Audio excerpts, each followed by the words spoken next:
Hello guys!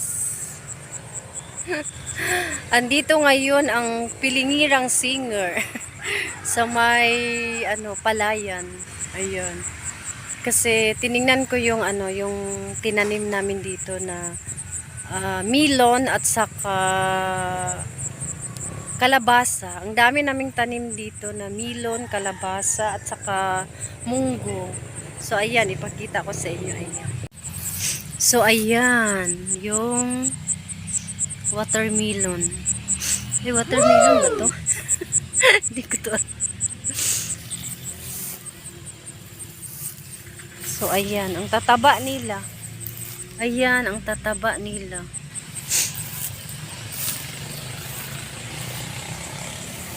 Ano ata to? Ano ba to? Watermelon or hindi ko to alam. Watermelon or kalabasa.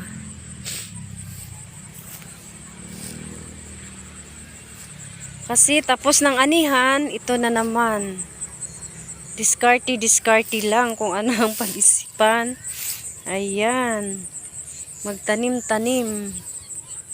Kasi malayo pa yung anihan. So ayan. Tapos ito yung mga munggo namin. Parang konti lang tumubo yung yung munggo. Bumili ako ng 2 kilo na munggo, tapos inano namin dito. Parang konti lang yung tumubo. Ayan. Maganda siya pag pag ganitong oras. Ang ganda ng view.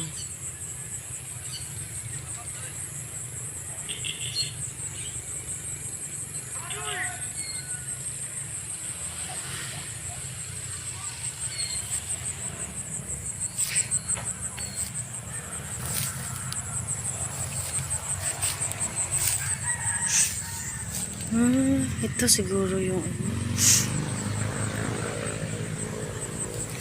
So, pag pag mamunga na, so marami na tayong ma-harvest. Ito pala yung melon. Ito pala. So, ito na yung watermelon. Yung una kong pinakita, ano pala yun? Kalabasa. So, ayan.